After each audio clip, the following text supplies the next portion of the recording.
Attracted by a healthy sum of prize money,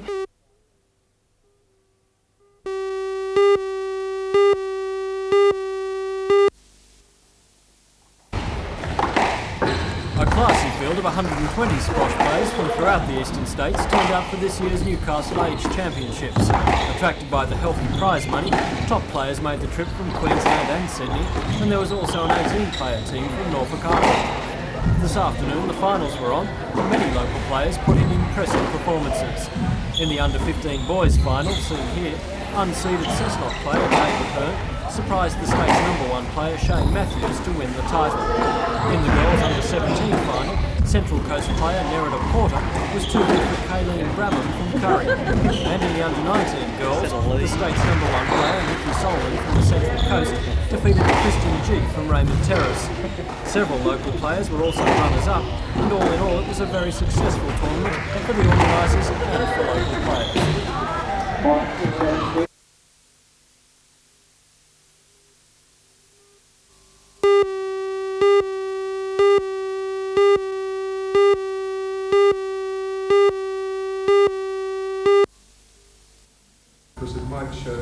For the next 3 days, a panel of 4 will hear the concerns of peace supporters in the region. Chaired by Father Brian Gore, now a well-known peace activist in the Philippines, the panel includes local coordinator of Aboriginal home care Evelyn Barker, former professor of community medicine Stephen Leader, and university lecturer and poet Jean Talbot. The national inquiry is being jointly sponsored by the Australian Council of Churches and the Catholic Commission for Justice and Peace. Its main aim is to seek out public discussion on peace and human rights issues. According to organiser Moira Farrell, when the submissions collected from around Australia are gathered and published this year, they're hoping for results. What results are you hoping from the inquiries? Is it just going to be a case of a lot of hot air and not much action? We've asked people to focus on how they think we can move forward out of the mess. Now, we hear a lot about what's wrong. We know what's wrong, we know we're under threat, and we want people's best ideas on how we can move forward. So what's going to happen?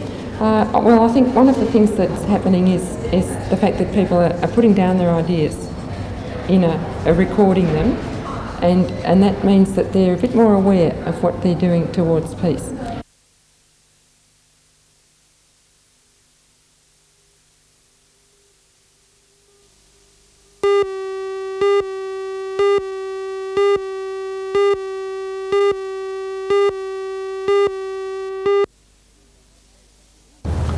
The new laser valued at over $10,000 was presented to the unit for special function at Wallsend Hospital today. President of the Cancer Appeal Committee, Alwyn Coles, officially handed over the keys to the sister in charge of the melanoma unit, Sister Sue Collins. Since the unit was set up in 1980, Sister Collins said use of the unit's services had increased dramatically. The unit had begun with one sister working 2 afternoons a week and had now grown to requiring 2 full-time sisters. Sister Collins also said that the car had been badly needed for some time.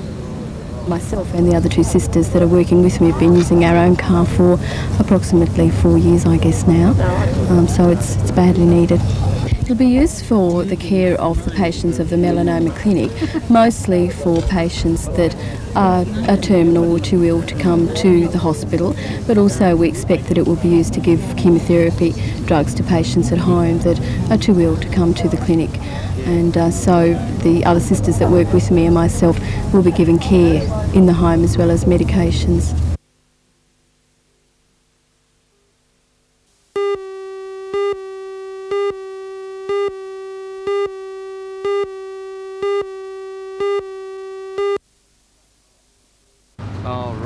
Today, shoppers at Cessnock were treated to the unusual sight of a bed, complete with patient being pushed along Vincent Street to the tunes of the Cessnock City Band.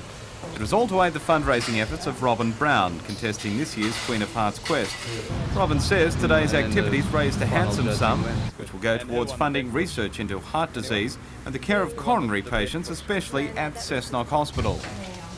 All of the money will be banked to the National Heart Foundation, which Cessnock Hospital will receive the percentage of back, which will be used as cardiac monitoring equipment, the likes of that type of thing.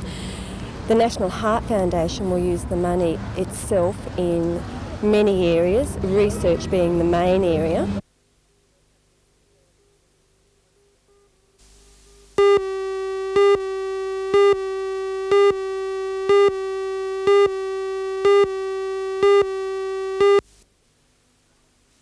It shrank under Mr. Fraser. 1,000 pensioners attended the Medicare rally at the Newcastle Workers Club, demonstrating their concern that healthcare for them is inadequate and in need of repair. They were addressed on one side of the fence by Dr. Deeble from the Australian Institute of Health and the architect of Medicare, and on the other side by Dr. Ian Walker of the Newcastle chapter of the AMA. He prefaced his address by saying he'd been warned by colleagues that he was entering the lion's den of the pensioners.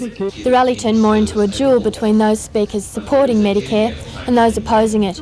The pensioners, however, held firm to their commitment to support Medicare. At the conclusion of the meeting, the Combined Pensioners Association issued a resolution to the audience, a copy of which was sent to the Minister for Health, Dr. Blewett.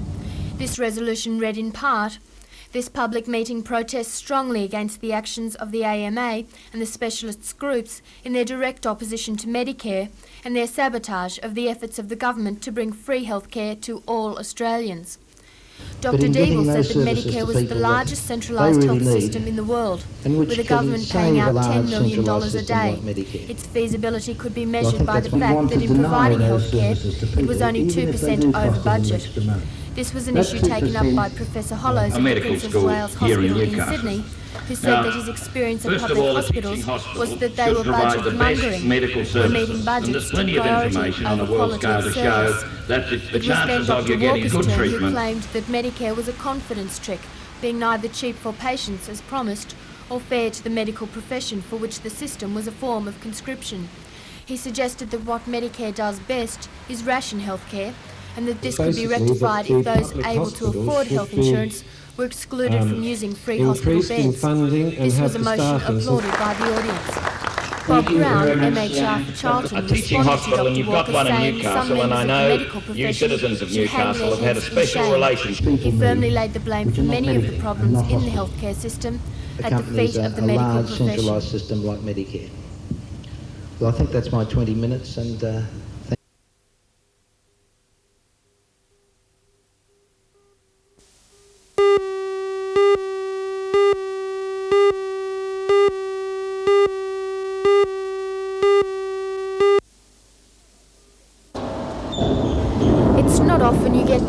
to get a suntan, but for 30 people who volunteered to take part in a study on sun exposure, that's exactly what's on offer. The study is being conducted by Dr. Peter Hersey of the Royal Newcastle Hospital and funded by the New South Wales State Cancer Council. Dr. Hersey is looking at the effects of sun exposure on the immune system of the skin. In a similar study conducted last year, he found that sun exposure inhibits the immune responses of the skin and that sunscreens had little effect in preventing this. The study will ultimately aid research on the skin cancer melanoma. According to Dr. Hersey, 1 in 5 people diagnosed with a melanoma will die from it. He says that melanoma patients are becoming increasingly younger and melanoma becoming more prevalent. Volunteers must spend 45 minutes on 12 consecutive days lying on a sunbed.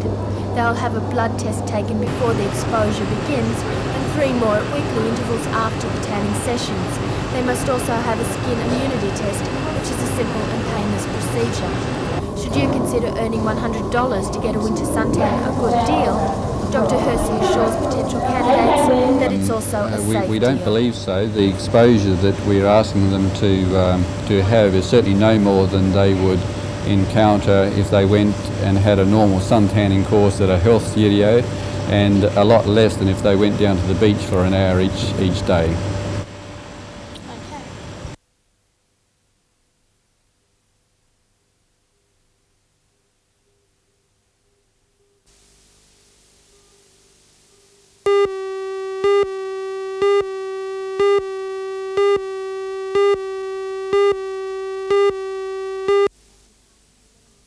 You can't select the The awareness campaign was highlighted at the Hamilton TAFE College today. Adult literary classes have been running at different colleges in the region for the past 7 years. The concept isn't new, but the idea of learning reading and writing skills for thousands of illiterate adults is. The reasons and circumstances behind illiteracy in today's modern society are countless, as Trish O'Sullivan knows. Well, I changed a lot of schools when I was learning. And going through life, what were some of the problems that you've had to overcome? Well, I couldn't bank, I couldn't read street signs, newspapers or anything like that. I was very limited. Kath White is coordinator of the New South Wales Adult Literary Information Office and says that too many illiterate adults have kept their problem behind closed doors. There are thousands of adults in Australia and the Hunter region who can't read. Is it a case of closet illiterate adults? Oh yes, I think most of the people whom we speak to haven't told very many people, maybe just their closest relations, maybe just their husband or wife, but perhaps their children don't know that they've got difficulty. Because so many people assume that if you can't read and write, you must be lazy or stupid or in some way disabled. What advice would you offer illiterate adults? Don't put it off, because there are lots of people like you who are also coming forward with that help. And the number that we've got, the Newcastle number, that'll be staffed by people who understand perfectly how you feel. That you'll feel terribly embarrassed, but you won't have to explain it all at great length. They will know what you're talking about when you say that you find trouble with spelling or with reading and writing.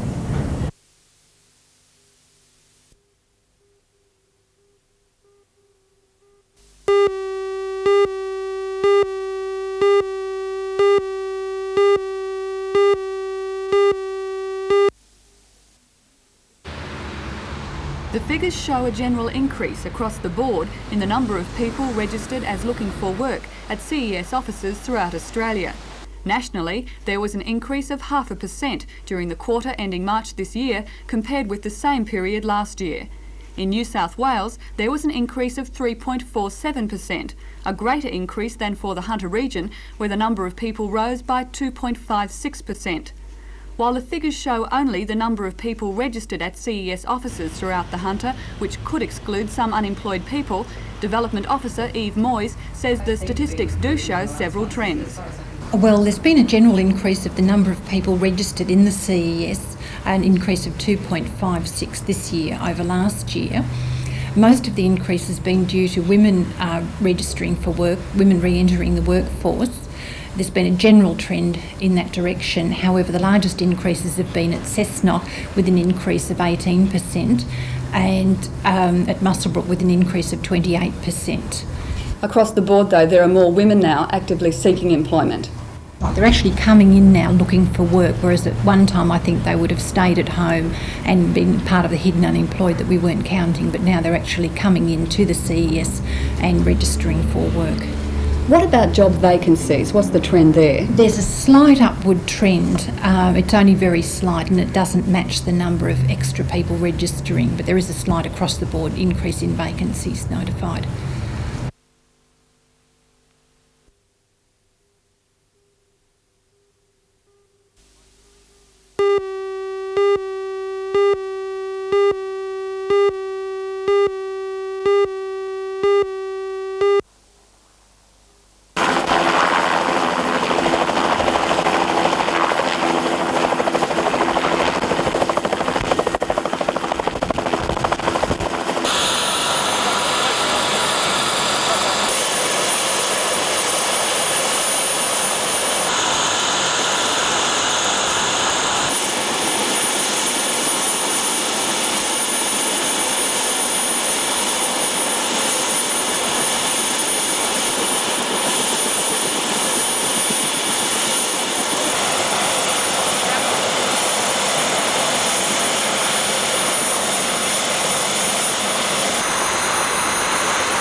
Throughout the year, Legacy has helped in its work looking after the widows and children of ex-servicemen by a variety of volunteers. The luncheon held yesterday at the Newcastle Police and Citizens Boys Club was Legacy's chance to say thank you. Attending the luncheon were representatives of local sporting and community clubs, the Defence Forces and the school captains of the region's schools. The surprising fact for some is that Legacy is actually gearing up for the year 1995, the year in which they expect their maximum enrolment.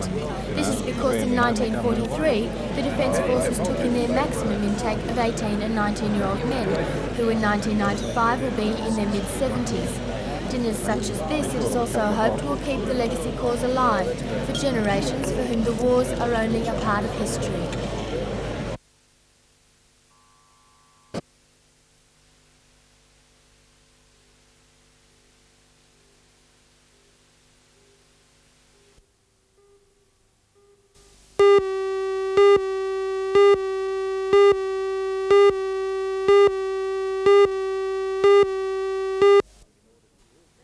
Now, in order to do this, they would need to use the people in tertiary institutions. He is based at the Teachers' Centre at Adamstown and recently returned from a 7-week tour of inspection of education institutions in the United States. Mr McCarthy says science teaching methods in the Western world have not kept pace with changes that have taken place in society. As a result, teaching methods are now being revised, both in the United States and Australia. Mr McCarthy says the system can be upgraded by making courses more relevant and by working in conjunction with industry. There has to be a lot more cooperation between education departments and industry and tertiary institutions and the public generally, because what happens in the school, what is learned in school, should not be too much different from real life experiences.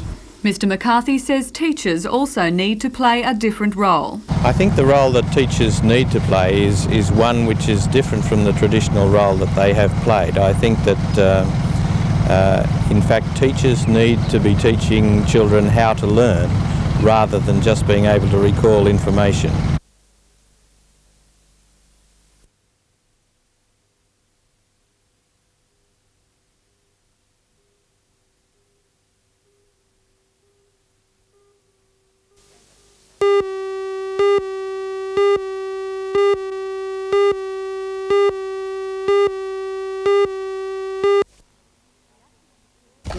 The accident occurred on Ives Crossing, about 8 kilometres south of Dungog, after a Falcon sedan stalled on the line.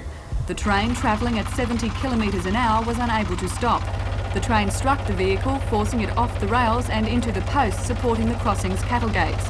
The middle-aged driver, Douglas Charles Ibe of Wallaroba, and his passenger, neighbour Hazel Cox, were first taken to Dungog Hospital and then to the Royal. Soon after the accident, the train's guard, a Sydney man, suffered an apparent heart attack. He is being treated at Dungog Hospital and is in a satisfactory condition. In another accident yesterday, Mary Warshire President Ivor Peebles was seriously injured. The accident occurred about 4 kilometres west of Warkworth on the Jerry's Plains Road. Councillor Peebles was stabilised in Singleton Hospital and then transferred to the Royal by rescue helicopter. Councillor Peebles underwent surgery on a severely lacerated ankle late last night and is in a serious but stable condition.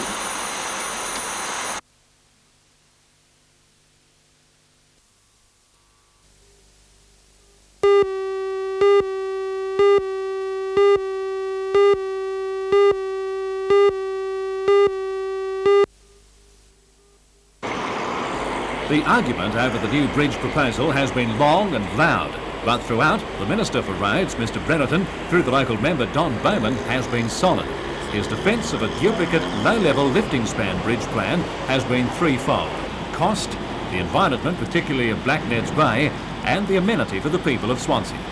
Mr Bowman emphasised today that the Swansea shopping centre will have turning and parking lanes, as well as 2 travelling lanes in each direction, with a slightly enlarged Talbot Park in the middle and a large roundabout at the southern end. Mr Bowman has no regrets about maintaining his strong stand against a $25 million or so high-level structure. There's an odd bit of opposition here and there, certainly. You can't win them all. But overwhelmingly, local people do want to see the Swansea bottleneck eliminated, and overwhelmingly they accept that the government's plan is going to do that, and overall they are pretty satisfied with that plan. Many people, I might say, vehemently oppose a high-level bridge for environmental and other reasons. Well, for the sake of our discussion, though, assuming it all goes ahead as you envisage, when will it happen? It will start towards the end of this year, and the bridge and the associated roadworks will take a couple of years to complete.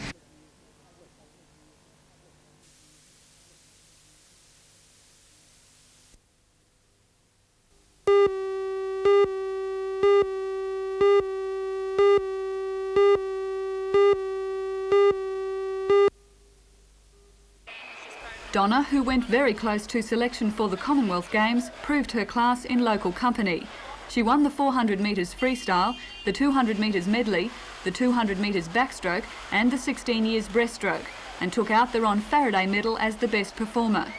James Godfrey won the medal for the best junior by taking out the 100 metres butterfly, the 100 metres breaststroke and the individual medley. Others to perform well were Diane Mislick with a record swim in the 100 metres butterfly, Jamie Jenkins with 2 wins in his age group, Angela Matthew with a great 10 years medley win, and Peter Watts, who set a new 13 years freestyle record by swimming 100 metres in 59.70 seconds. To baseball, and the White Sox Baseball Club has found a home at last with the help of BHP and the Thorpe Building Company. The club previously used Danga Park, but with the ground's overuse it became impossible for baseball purposes. White Sox moved to the rear of the BHP Recreation Club on Industrial Drive. They celebrated yesterday with wins over Mayfield Boomerangs in 3 grades. They won 7-4 in firsts, 3-2 in reserves and 9-2 in 3rd grade.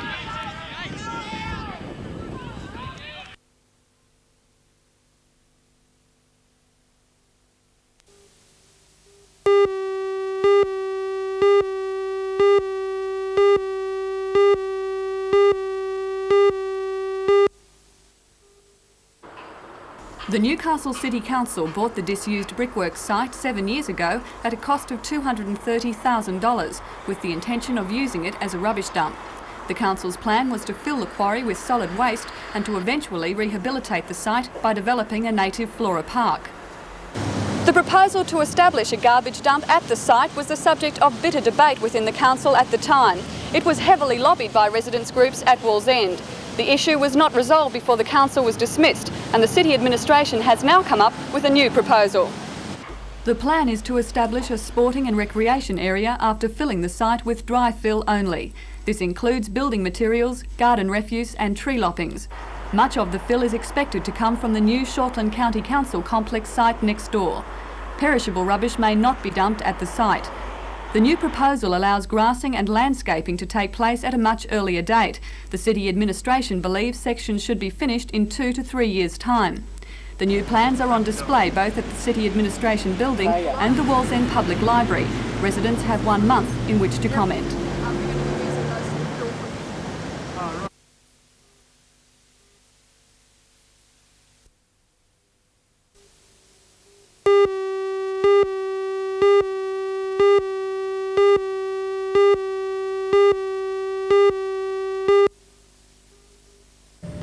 I'm Matthew Clark.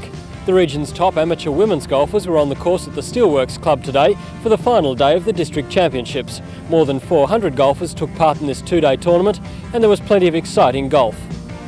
Join Ray Deneen and Anna Manzoni for all the news tonight at 6.